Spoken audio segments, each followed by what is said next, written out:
What's up everyone, Steve here again from RC Tanks and Trucks 24/7 here with another video. This time I'm going to be unboxing and giving you a good look at this Ideafly Grasshopper F210. Now this guy is from GearBest, and at the time of this video it's on an awesome deal. I think it's like half price, so go check out that link in the description down below. But enough talking guys, let's get this bad boy unboxed and see what you get.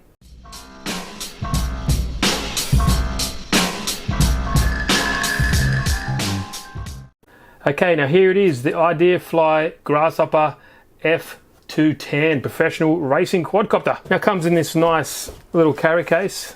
It's pretty cool, kind of padded. It's kind of nice actually, and it's very light with everything included in the packaging. We'll go ahead and open her up. And there we go, it's very nice. As you can see, the top layer has this, 1 centimeter thick foam board as well to protect all the goodies inside during transportation. First and foremost, we can see we've got 2 sets of propellers. So we've got 3-bladed props and 2-bladed props. I'm not too sure which one's beneficial or what the benefit of 3 to 2 is, but you guys in the comments, please let me know. I've seen a lot of guys using the 3-blade, just on their first few flights, so I might just try that. But yeah, let me know what the benefit of 3 to 2 is. That'd be fantastic. Now here is the E4 balance charger, and it charges 1S, 2S, 3S and 4S, which is awesome. You can get the different charge rates here as well, so you can go to 1 amp, 2 amp or 3 amp, and you can also pick what type of battery you're charging, a Li-Fi or a LiPo there, which is very nice. And there is a charging plug that comes with it. Now here we have the mushroom antenna. I think this is the updated version. I think the old one just had the generic style antenna, but this one here comes with this style mushroom antenna. Also comes with an FPV switch on the control board, I think, and a low voltage buzzer, which I saw under here before as well. Now it's got another zipper at the back here. We'll see what's in this particular bag. And here we have the instruction manual for the E4 balance battery charger. Always good to read. And here is the plugs that you get. Nice and firm. They seem pretty good quality, not coming out anytime soon. There you go. And you also get this international style plug to go on the end of the power cord. You get a CD and various cable type. I'm not going to bother taking those out.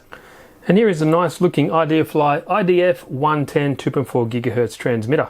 It definitely has a lot of switches and buttons and dials here. Not all of these work. They all program into this radio, but the only ones that work on this particular setup is this one here. This one arms it in this updated model. And this one changed the flight modes as well, so that's interesting to see. Some of the older videos I've seen, to arm the actual quad, you've got to push down and to the right, but in this one here, you toggle this switch and you'll see the lights change to blue, and then you know it's activated. But this doesn't, the older way doesn't work in this new updated version. This is how you arm it in this particular one. So with these different modes here, you have like self-balancing, altitude hold mode, and then full manual mode is this lower section. So I think taking off, I'll just leave it in that top one until I get the hang of it, and yeah, then I'll flick it down here, then go full crazy. Okay, now we'll pry her out of here. This little grasshopper is in here really good. Definitely not going anywhere during transport. Okay, now here is a little grasshopper. I definitely do like the design and shape. Looks pretty cool, pretty unique, and it does actually look like a grasshopper. Now the weight of this is about 344 grams, so that's quite light. With the battery, it weighs about just under half kilo, so 500 grams. Now the flight controller in here is FS10DOF. Not too sure on what all that means because I'm pretty new into this hobby, so not too sure, but apparently it's quite good. And also this new model here has an FPV switch here as well, we can see down below here. Now it's got 4 Flycolor Raptor 390 BL Heli 2 ESCs, capable of 4S power. Now in the specs it says instant current of 40 amps and a continuous of 30 amps. Now the receiver is a FS186. Now there is a 14.8 1300 milliamp 4S LiPo battery with XT60 connector there. Now in the specs it says it's a 10 to 13 minute flight time, but I don't think so. I'm probably looking around 5 to 7 minutes, but I guess we'll find out later.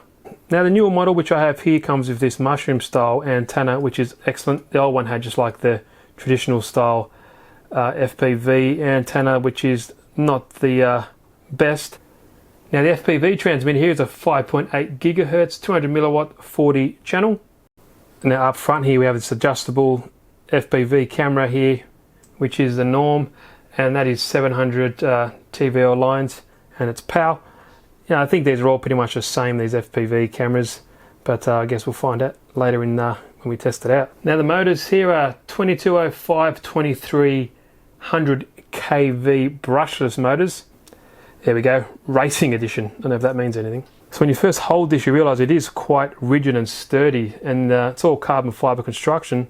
This top plate here and the ones on the side are 1.2 millimeters thick, whereas the rest of the actual quad is 3.5 millimeter thick carbon fibre. So hopefully that should be resilient enough in some crashes. Definitely this thing will be seeing the ground, no doubt about it. Underneath the hood here, just velcroed on, is actual LiPo alarm, so that'll cycle through and tell you what your battery is, and when it's running low, it'll obviously give you a buzzer. There we go there. Cycles through the voltages in all the cells, 3.75, 3.81, 3.81 and 3.77, so not too bad. But yeah, I don't think the older models had this alarm, so at least when it gets to a certain voltage, that'll scream out. Hopefully you'll be able to hear it and bring it back before it shuts off or you do damage to the LiPo battery. So let me get the props on. I'll put the 3-bladed ones on and we'll see how it looks, and we'll just power up and show the LEDs.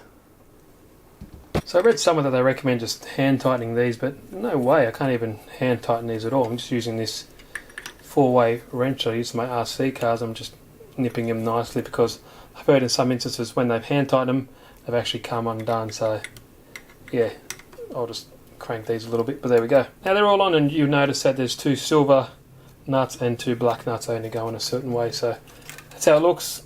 Pretty close with these clearances here. Tolerances are pretty tight, but I guess it's made like that for a reason. But I'll make sure I'll put the actual antenna on, because you don't want to start these without the actual antenna on.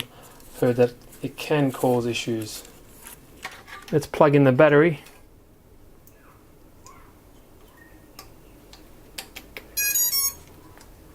There we go. As you can see, the lights are green. When it's bound to the transmitter, they will change from green to actual blue.